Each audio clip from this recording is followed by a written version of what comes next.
नमस्कार। मैं सुनीता कथा मंथन में आप सबका स्वागत करती हूँ। कथा मंथन में आज सुनिए आशापूर्णा देवी जी की कहानी सीमा रेखा की सीमा। आशापूर्णा देवी जी के बारे में तो आप सब जानते ही हैं। आशापूर्णा देवी की लेखिका का लेखन संसार उनका अपना नहीं या निजी संसार नहीं है, वह सबके घर संसार का ही विस्तार है। इस संसार को वह नई नई जिज्ञासा के रूप में देखती रही हैं। आशापूर्णा की रचनाओं में ऐसी भी अनेकानेक लड़कियां, युवतियां, महिलाएं और वृद्धाएं हैं जो समाज में निर्विकार भाव से उपस्थित हैं और वो अपनी छोटी सी गृहस्थी में या तो सुखी हैं या दुखी। एकदम सामान्य से दिख पड़ने वाली समस्याएं या घटनाएं पात्र परिस्थितियों के सहज या जटिल तालमेल से जीवन को नए ढंग से उनकी रचनाएं परिभाषित करती हैं।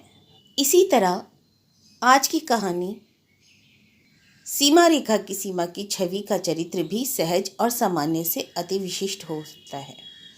भाई के घर अपने नीम पागल पति के साथ रह रही छवि अपने आप को किस तरह बहलाती रहती है, पर वह किसी को दोष नहीं देती, जबकि उसके भाई की छोटी सी एक गलती की वजह से जब उसकी शादी एक नीम पागल पति इंसान के साथ होती है, तब भी वह अपने भाई को दोषारोप नहीं करती।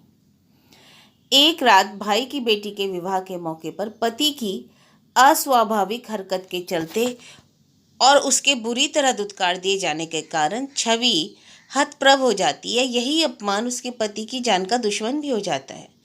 अपने मृत पति के साथ अंधेरे बंद कमरे में पड़ी छवि इस हादसे के बारे में तब तक मुंह नहीं खोलती जब तक कि बारात विदा नहीं हो जाती। कहानी खत्म होने से पहले जब यह घाट खुलती है तो विश्वास ही नहीं होता कि इतने अपमान और अवसाद के बीच इतनी सहजता और खामोशी से कोई पात्रा, कोई नारी अपनी अनुपस्थिति के बावजूद उपस्थित भी रह सकती है। तो चलिए यह था कहानी का सार। शुरू करते हैं कहानी सीमा रेखा की सीमा। सभी हार कर लौट चुके हैं। आखिरकार सतीनाथ स्वयं 3 तल्ले चढ़कर ऊपर आए। तीखी आवाज में बोले, बदतमीजी की कभी कोई सीमा नहीं होनी चाहिए छवि। शादी में इकट्ठी हुई भरी भीड़ के सामने जो बदतमीजी तुमने की है हद से बाहर है। इतने सारे रिश्तेदारों के सामने तुमने मेरी इज्जत मिट्टी में मिला दी, अपने को भी हास्यास्पद बनाया। अब भी तो दया करो और नीचे चली आओ। 3 तल्ले के इस छत पर कमरा बनाने की इजाजत नहीं थी, फिर भी छवि के लिए यह टाइल्स वाला कमरा बनाया गया था। छवि की इस टाइल वाले कमरे की बत्ती नहीं जल रही थी, सिर्फ नीचे शादी के मंडप की तेज रोशनी की टेढ़ी मेढ़ी रेखाएं दरवाजे को थोड़ा सा आलोकित कर रही थी। छवि उसी दरवाजे को पकड़कर खड़ी थी। उसके हाथ की उंगलियां और गाल का थोड़ा सा हिस्सा दिखाई पड़ रहा था, पर इससे छवि के चेहरे का भाव पढ़ा नहीं जा सकता था। यह भी नहीं समझ में आ रहा था कि छवि अब भी कठोर बनी रहेगी या नरम पड़ जाएगी। सतीनाथ के स्वयं बुलाने पर भी अगर छवि पर कोई असर नहीं हुआ तो यही समझ लेना पड़ेगा कि छवि भी अपने पति की तरह पागल हो चुकी है। हालत नहीं सुधरी। छवि विचित्र सी सूखी आवाज में ही बोली, भैया तुमने खामखा तकलीफ उठाई, मैं तो कह ही रही चुकी हूँ। जानता हूँ, सतीनाथ शुद्ध तथा गुस्से भरी आवाज में बोले, जानता हूँ। सारे घर के लोग एक एक करके तुम्हारी खुशामद करने आए थे और तुमने सबको भगा दिया। कह दिया खाऊंगी नहीं, नीचे नहीं उतरूंगी। सुना, तुम्हारी भाभी तुम्हारे आगे हाथ जोड़कर गई, फिर भी तुम्हें। छवि का चेहरा अब भी दिखाई नहीं पड़ रहा था। अगर छवि कमरे के अंदर से थोड़ा बाहर निकल आती तो शायद दिखाई पड़ता, पर छवि बाहर निकलकर नहीं आ रही थी। मानो कमरे के दरवाजे के आगे किसी ने लक्ष्मण रेखा खींच दी हो। चौखट लांघते ही जैसे सीता रावण के हाथों पड़ जाएगी और दरवाजा बंद कर एक बार विस्तार कर निढाल होकर पड़ जाए। छवि को ऐसा मौका ही नहीं मिल रहा था। शाम से ही एक के बाद एक लोग उसे बुलाने के लिए आ रहे थे। अरे ओ छवि, आना एक बार नीचे, देखना 500 आदमी आ चुके हैं, कितने लोग तुझे ढूंढ रहे हैं। देख देख आकर तेरे भैया का कितना खूबसूरत दामाद आया है, एक बार आकर देखेगी नहीं तू। बुआ, कन्यादान के कमरे में क्या कुछ तो तुम रखना भूल गई हो, पिताजी गुस्सा कर रहे हैं, जल्दी से आ जाओ। पर छवि अटल रही। छवि का स्वाभिमान टूट नहीं रहा था। छवि सिर्फ इतना ही बोली, सिर में दर्द हो रहा है। हालांकि सारे दिन सब कुछ ठीक ठाक ही रहा। शुरू से ही शादी का हर काम छवि खुद संभाल रही थी। रसोई घर से लेकर भंडार घर, पूजा का कमरा, सब जगह चरखी की भांति छवि फिरती नजर आती। पर इन्हीं सब के बीच शादी की शाम किस क्षण वह घटना घट गई और उस छोटी सी घटना को तूल देकर छवि ने स्वाभिमान से बिस्तर पकड़ लिया था, वह किसी के ध्यान में ही नहीं आया। ध्यान आया कन्यादान के समय। छवि कहाँ है छवि? गठबंधन की हल्दी और कौड़ी छवि कहाँ रख गई? और कन्या का लज्जा वस्त्र? जरूरत के समय कुछ भी नहीं मिल रहा था। हालांकि तुरंत ही सब कुछ मिल गया, सब कुछ पास में ही रखा हुआ था। पर पास बैठकर हर कोई चीज पकड़ा दे फिर भी तो कोई दिक्कत नहीं होती ना। और फिर गठबंधन की हल्दी, कौड़ी और कन्या का लज्जा वस्त्र ही क्यों? छवि तो सारे नियम कर्म भी तो जानती थी। दुल्हन की माँ क्या क्या संभालती, आए हुए मेहमान को भी तो उन्हें ही संभालना था। पर सब कुछ जानते हुए भी असली मौके पर छवि गायब हो गई। छी छी। ताने खाए हुए पति को सांत्वना देने गई थी शायद, पर यह भी कोई समय था? सतीनाथ सोच रहे थे, पागल बावला आदमी ना जाने कब क्या कर बैठे। उसे नींद की गोली खिलाकर निश्चित होकर तू नीचे उतरा। शादी के बाद तू अपने पति को नींद से जगाकर खिलाना, उस पर प्यार दिखाना।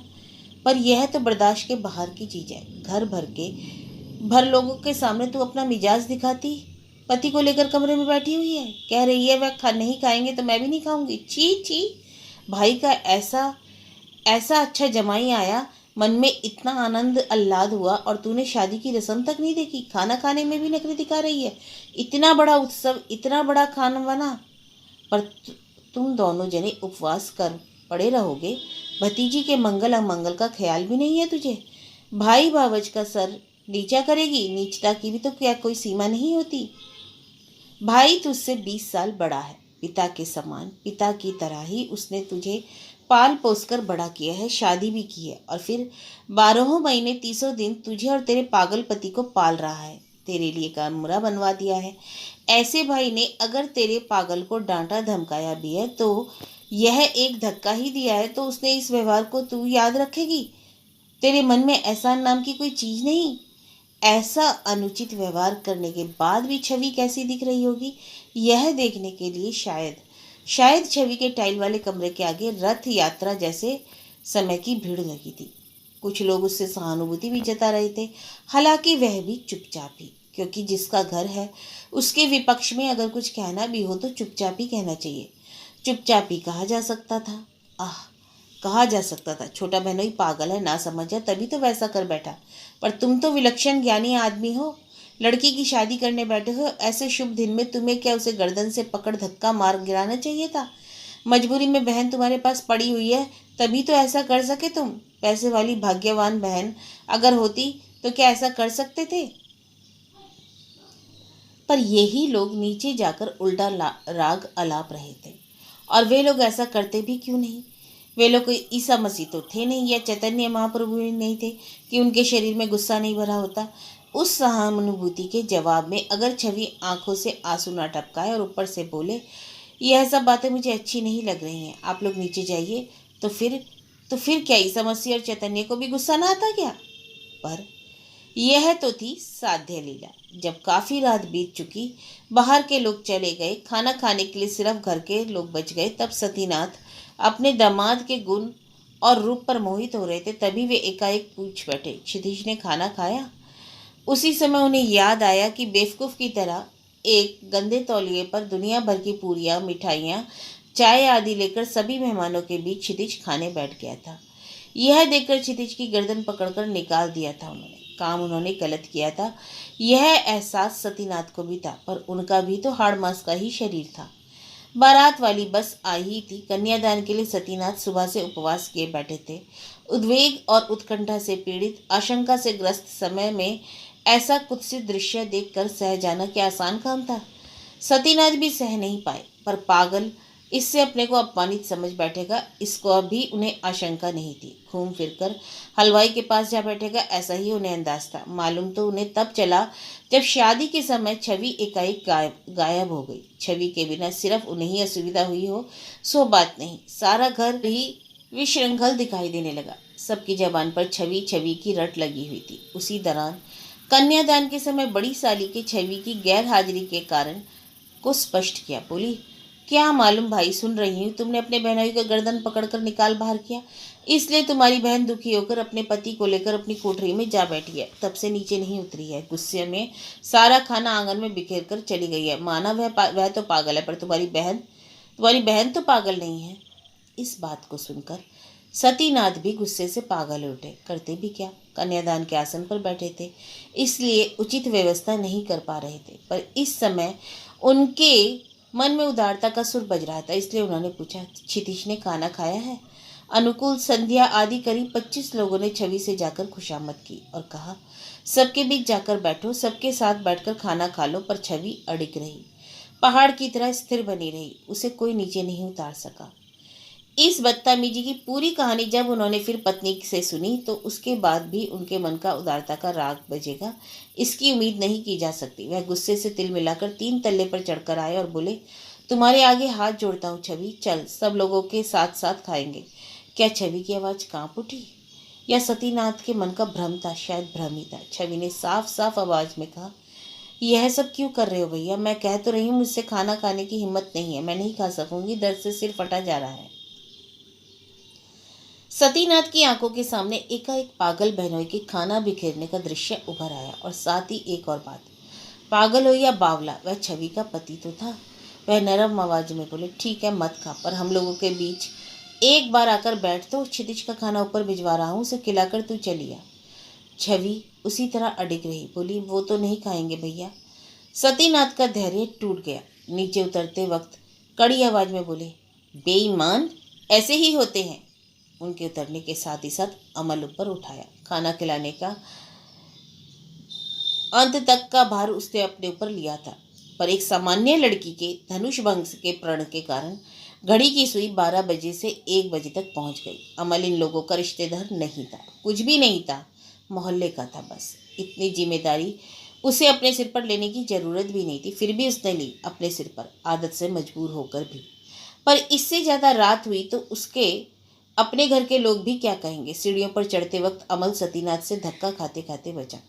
सतीनाथ ने एक बार देखा, फिर शुभ होकर व्यग्र भरी आवाज में बोले, अरे तो तुम भी बाकी थे? सतीनाथ नीचे उतर गए। मोहल्ले के पड़ोसी, हमेशा की जान पहचान। सतीनाथ हैरान नहीं हुए, पर उन्हें उम्मीद भी नहीं थी। उम्मीद तो अमल को भी नहीं थी, उसने भी सब सुन रखा था, घटना से लेकर टिप्पणी तक।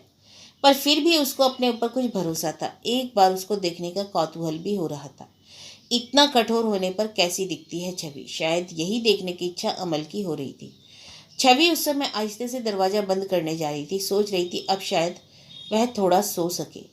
अमल को देखकर उसका हाथ रुक गया, दरवाजा आधा ही बंद रहा। अमल ने सोचा, झट से दिया सिलाई जला लूं, देखूं कैसा दिख रहा है उसका चेहरा, पर उसने ऐसा नहीं किया, सिर्फ बोला, बत्ती जलाओ ना। छवि ने पहले की ही तरह शुष्क आवाज में कहा, क्या जरूरत है? जरूरत कुछ भी नहीं, पर तुम भूतग्रस्त सी लग रही हो इसलिए। छवि ने कोई प्रतिवाद नहीं किया, चंचलता भी प्रकट नहीं की। कौशार्य की स्मृति की मर्यादा के लिए थोड़ा मुस्कुराई भी नहीं। उस आधे छाए अंधकार में छवि छवि की ही तरह खड़ी रही। छवि छवि मतलब होता है तस्वीर। छवि के कमरे के अंदर की चीजें अमल देख नहीं पा रहा था। आधे उड़काए हुए दरवाजे पर हाथ रखकर छवि खड़ी थी, इसलिए कमरे के अंदर झांकने की व्यर्थ चेष्टा पर अमल बोला, क्षितिज बाबू सो रहे हैं क्या? अब छवि बिना कारण ही थोड़ा हंसकर बोली, हाँ। मैंने सुना है छवि, सतीनाथ भैया ने तुम्हें थोड़ा ऐसा वैसा कुछ कहा है, पर तुम्हें इतना नहीं करना चाहिए था। सुनकर इतनी शर्म आ रही थी। अब छवि सचमुच हंस पड़ी और अमल को एक बार फिर लगा, सच में छवि भूतग्रस्त सी लग रही है। उसका हंसना भी कितना विचित्र था। हंसकर ही बोली छवि, मेरी बेशर्मी पर तुम्हें क्यों शर्म आई अमल? क्या सचमुच अमल दिया सलाई की बत्ती जलाएगा? देखेगा सिर्फ बेशर्मी नहीं, अत्यंत निष्ठुर इस छवि का चेहरा कैसा दिख रहा है। अंधकार की छाया में छवि को पहचानना भी मुश्किल था। छवि का भैया ठगा गया था। अनजाने में एक अधपगले लड़के के साथ उसने बहन की शादी कर दी थी। फिर भी छवि ने कभी भाई के खिलाफ कोई शिकायत नहीं की थी। छवि के जेठ ने पागल भाई को पत्नी समेत यहाँ धक्का दे दिया था, इसलिए भी छवि ने उन्हें धिक्कारा नहीं था। अमल की कायरता को भी छवि ने कभी नहीं धिक्कारा। सहज सहज स्वाभाविक ढंग से छवि कामकाज करती थी। शादी के पहले जिस तरह इस घर की जिम्मेदारी संभालती थी, शादी के बाद भी उसी तरह उसने सब कुछ संभाला। अधिक उसने जो कुछ पाया वह था पागल को संभालने की जिम्मेदारी। पर यह सब होते हुए भी उसने एक विचित्र सा आचरण अपने ऊपर चढ़ा रखा था, अपने को उसी आवरण में छुपा रखा था। अमल को क्या नहीं मालूम था, वह इस घर में हमेशा आता रहता है। अगर क्षितिज थोड़े समय के लिए भी दिखाई नहीं पड़ता तो छवि उत्कंठा से भर जाती। गपशप के बीच एकाएक उठ जाती, कहती, हो गई छुट्टी, लगता है काफ़ी अरसे से मेरी पूंजी कहीं दिखाई नहीं पड़ी, जाऊं देखूं कहीं बैरागी बनकर तो नहीं चला गया। कभी कहती, अरे मेघ तले शाम ढल गई, जाकर देखो मेरे प्रभु रसोई में जाकर तो कहीं हंडिया नहीं चाट रहे। फिर कहती, वो देखो चेहरा उदास कर कृपा निधान अचानक चल पड़े हैं, हम लोग जमकर गपशप कर रहे हैं, यह भी उनसे सहा नहीं जाता। चलती हूँ बाबा, नहीं तो भोलेनाथ रौद्र रूप धारण कर लेंगे।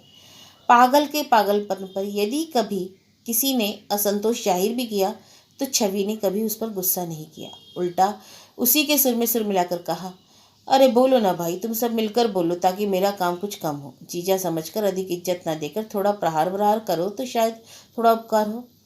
यह सब कहकर वह हंस हंस कर ही कहती रहती। पर आज पति के उस थोड़े से सच्चे अपमान से छवि का रुख ही बदल गया। फिर तो सतीनाथ की पत्नी की बात को ही सच मानना पड़ेगा, सोचना पड़ेगा। ईर्ष्या में थोड़ा सा बहाना पाकर छवि ऐसा आचरण कर रही है। भैया की लड़की की इतनी अच्छी शादी हुई, ऐसा सुंदर दूल्हा आया, इसी से उसकी छाती फटी जा रही है। छवि के लिए ऐसी बातें सोची नहीं जा सकती थी, पर अब छवि ऐसा सोचने के लिए सबको मजबूर कर रही थी। इस अशोभन आचरण और अजीब व्यवहार से वह लोगों को सोचने पर बाध्य कर रही थी। इस व्यवहार का ईर्ष्या ही एकमात्र कारण था, वरना आज तक छवि की ही वह पति भक्ति कहाँ थी। बल्कि उसी की भाभी ने कहा, पति पागल है, इसको लेकर छवि के मन में कोई दुख है, लगता ही नहीं। कितना अद्भुत अटूट मन है उसका। छवि का वह अटूट मन अब टूट गया था, अवश्य ही ईर्ष्या की जलन से। अपने अंदर के इस मनोभाव को छुपाकर अमल सिर्फ इतना बोला, तुम बहुत निर्मम हो छवि। छवि ने कहा, तुम्हें आज पता चला? फिर बोली, लेकिन तुम भी चले आए, क्या बात है, खाना खाने के लिए बुलाने के लिए आए हो क्या? आहत दृष्टि से अमल ने छवि को देखने की कोशिश की। उसके बाद बोला, नहीं, तुम्हें बुलाने आऊँ, इतना दुस्साहस मुझ में नहीं, पर सोच रहा हूँ क्षितिज बाबू को और स्वयं को भूखा रखकर भैया को कितना दंड दे सकती हूँ। सिर्फ उस बेचारे सज्जन को मुश्किल में डाल रखा है। बड़े उत्साह से उन्होंने मुझसे कहा था, तुम खुद मुझे परोसकर खिलाना, समझे, ये लोग अच्छी तरह से नहीं देते हैं।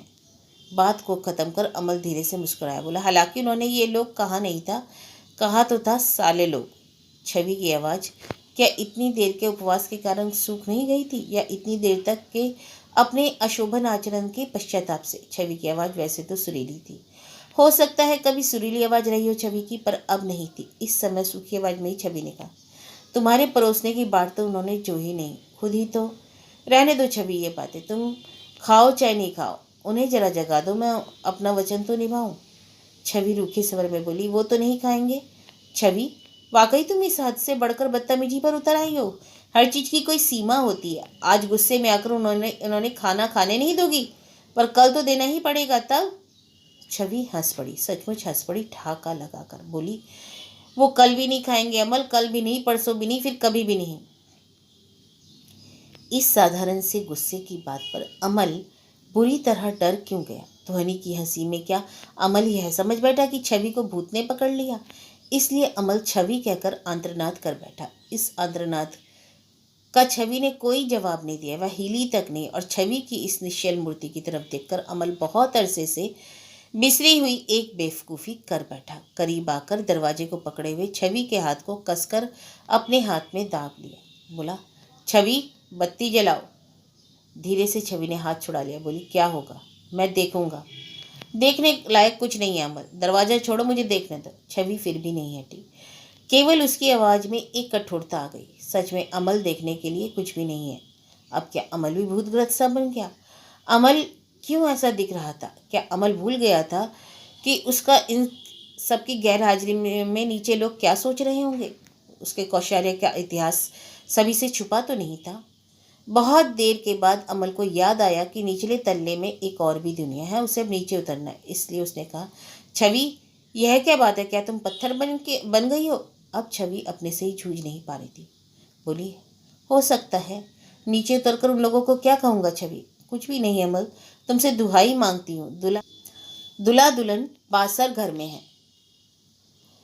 यहाँ बंगाल में रिवाज है कि विवाह के उपरांत दूल्हा दुल्हन को आराम करने के लिए एक अलग कमरे में ले जाते हैं, जिसे बासर घर कहते हैं, जहाँ वह अपने निकट संबंधियों के साथ सारा रात बैठकर हंसते बतियाते हैं। तो छवि ने कहा, दुहाई देती हूँ, दुहाई मांगती हूँ अमल, दूल्हा दुल्हन बासर घर में है, बैठे हैं, उनकी रात बर्बाद मत होने दो। छवि, यह तुम कैसे कह पा रही हो? कहना ही पड़ेगा अमल, मैं सीमा रेखा को कैसे भूल सकती हूँ? उनके इस आह्लाद के समय क्या मैं अपना अपना क्या तो सारी रात तुम इसी तरह रहोगी? नहीं, मैं सोऊंगी, मुझे बड़ी नींद आ रही है, नींद से लगता है कि मैं गिर पड़ूंगी। और इतना कहकर बदतमीज छवि ने एकाएक अमल के मुंह पर दरवाजा बंद कर दिया। खट से चिटकनी बंद होने की आवाज़ आई। हाँ, दरवाज़ा बंद किए बिना अब छवि अपने से ही जूझ नहीं पा रही थी। सतीनाथ की बात ही अब ठीक उसे लग रही थी। हर चीज़ की कोई सीमा होती है, होनी चाहिए। कुछ एक घंटे ठंडे से अंधकार में डूबे रहने पर छवि फिर हिम्मत जुटा पाएगी। कल सुबह स्वाभाविक रूप से नीचे उतरकर स्वाभाविक आवाज़ में बोल सकेगी। कल शादी के हो हंगामे के बीच मैंने तुम लोगों को परेशान नहीं किया, पर अब शायद और देर करना उचित नहीं होगा। देखिए ना एक बार जाकर, जो कुछ करना है अब तो आप ही लोगों को ही तो करना है।